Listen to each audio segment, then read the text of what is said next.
Hey guys, how's it going? Denonu here. I know I haven't really been making videos this past couple weeks. I've made excuse me, bad way to start out a commentary, but I know I've been making mostly multiplayer videos like Call of Duty and Crysis and things like that. But I know I haven't been keeping up with the Bioshocks and even less Armored 2. But I figured I'd make a commentary for you guys today. Because I didn't really have any kind of new Let's Play video to come out, and I haven't made a commentary in a while, so I figured what the fuck.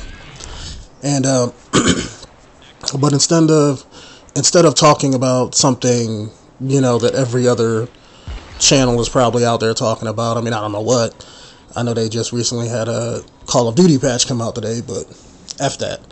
I've never been the kind of sort of person to bandwagon something, so I figured I'd drop some, what do you want to call it, realistic life advice, I guess you could say. I mean, some realistic, shit that you guys should probably, excuse me, damn,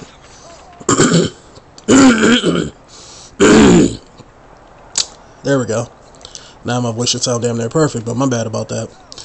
But I just wanted to talk to you guys about keeping information. I know it's gonna sound kind of sort of, how would I put it, something that everybody should know, but this is a little bit of knowledge that people might not get the first time around.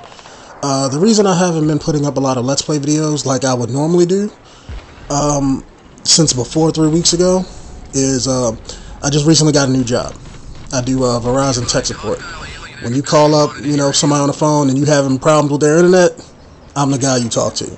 So I've been doing a lot of training for that job, so I haven't been, my free time is kind of sort of shifted. So when I get home from work, the last thing I want to do is, go and record some Let's Play videos. I normally save that for the weekend. I try to record a bunch of videos on the weekend and then throw them out there during the week. But keeping information, just to show you guys how that ties into that. When I applied for that job, I didn't think I was going to get it. So on my resume, since technically I get paid for this YouTube thing, I mean, it's barely anything, but since they technically pay me, and this is what I'm talking about, keeping information, it's not a job per se. I mean, it's more of a hobby, but you get paid for it. But technically, you get paid for it. So you earn income. Granted, you don't pay taxes on it, at least I don't think you pay taxes on it. I could be wrong about that. But you earn income. I put it down on my resume as kind of, what do you want to call it? As just, just to take up space on my resume, to flesh it out a little bit.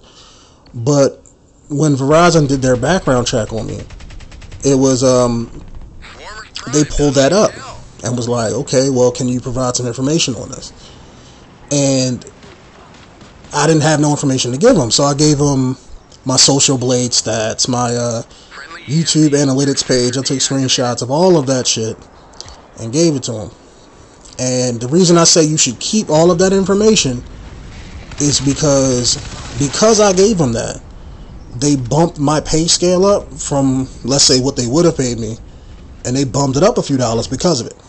Granted, I mean, it has nothing to do with the job, but since it's computer related, you know what I'm saying?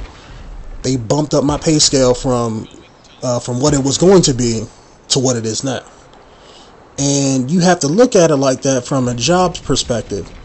Is they do that because, I mean, if anybody just goes and applies for them, they want to pay you for what you're worth 9 times out of 10. So when I heard that, when they told me see if I can find some more information on this, that kind of surprised me, because I would have never thought to use YouTube as a job reference marker or an experience, because it has nothing to do with what I'm applying for. I didn't even think of it in that regard. But after I got the job, I sat there and think about it. Maybe a lot of other people don't realize this either. I mean, granted, it's not gonna get you a job unless you're in marketing or unless you're applying for something online. But I mean, I'm sure there's a lot of kids out there who do YouTube. I mean, because I watch their videos like anybody else, but they just may not realize that doing YouTube can actually benefit you in the real world as far as your job, if it's related to whatever job or field you're going into. So I figured I'd make this commentary out, and not only YouTube stuff, but you want to save everything. Every job you get, whether it's an office job, labor job, whatever, if you're just there working, earning a paycheck, that's cool. I'm not knocking that. But as you do your job, you're going to be going to training classes, earning certificates, what else? Attendance, awards, records, whatever, performance evaluations from your boss. All of that paperwork you want to keep. And you want to keep it in a portfolio along with your resume. And then put it with your resume. That way when you show it to a job, you have all of that information and they can pull those records and be like, oh shit, you know, he won this award, or he won that, or he did training for this. It all matters. Every scrap of paper that you get from a previous job saying they awarded you for something, or you completed some kind of training, or anything. It don't matter how far back it goes in your work history. Keep all of it. At my last job, I did some kind of a customer server training, and when I did it at my last job, I kind of took the paper home and forgot all about it. You know, lost that piece of shit. And then when I applied for this job, I was like, damn, I wish I still had that paper, because I could have thrown it with that, that piece of information along with it. But I just couldn't find it no more. It's been, a few years. But that's what I'm saying. Keep everything, because you never know when you might need it again. Even like college class, not report cards, but because they don't give report cards in college. But not saying individual test scores, but like lists of college credits or classes that you've taken, because those, just like YouTube, can be applied towards a job and things like that. And a lot of you guys may be younger, may be older. I mean, I know I'm 29, so I'm assuming I attract people around my age. But I could have some younger viewers out there. But if you are listening to this, keep everything as far as paperwork. I know I keep going back to it and recycling the same word, but I can't stress it enough. Keep everything, because that may be the difference between if you making, let's say, $15 and then $25 an hour. Big difference. And jobs, especially if you go to work for a corporation that isn't shitty or that isn't trying to ass rape their employees, I mean, they don't mind paying people what they're worth, and they don't mind paying that money to employees that they feel or that they can assume is valuable. It's because as a job, it's kind of like let's say the stock market. You're investing in the job because you need the work and you need money, and the job isn't investing in you, aka giving away money to you as an investment of, oh, we need this work that needs to be filled. So they're investing in you for the long term. They just don't want to hire somebody to do a shitty job that they got to fire 3 weeks from now.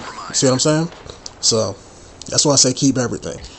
Even if it's years down the line, if you're 18 now and you work in a job and you hate it or whatever, but if you got some kind of paperwork from that job, keep it. When you're my age and pushing 30, you know what I'm saying? Use it. Throw it on there. It can't hurt. You got a YouTube channel and you're applying for something that has something to do with computers. Throw it on there. It can't hurt. I mean, granted, I had no kind of, normally with a job, they ask for like tax information and everything. I didn't have no tax information for this YouTube thing, when I put it on my resume. But like I said before, I mean, I just copied and pasted analytics and, give them something to see. They want to see numbers. They want to see, graphs, some kind of proof that you're doing what you're doing. If you make money, tell them how much you make. Throw that on there. You know what I'm saying? If you make, $300-something on YouTube a month, then hey, do you. Throw that shit on there. I wish I was making that much, but I think I make just enough to get me a few extra value meals at McDonald's off this shit. But I grow every day. I'm not knocking me. I like doing it as a hobby. Don't plan on stopping no time soon. The gameplay in the background, it's just from Crysis 3. I was beasting it up with the Typhoon, you know, rushing around, doing my thing. Realizing that the Typhoon in this game was, I want to say it's like OP as shit, but not really, because you got armor and all that shit, so. Good field work, son. But anyway, as you can tell by the score, 24-6. Not the best, but far, far from the worst. As you can tell by the enemy team is playing a bunch of noobs, apparently. This game was recorded like a few days after the game came out, so everybody was a noob at the game. But anyway, thanks for watching, guys, and hearing me ramble on about job shit and everything like that. And if you have any other further ideas about commentaries, you know, let me know.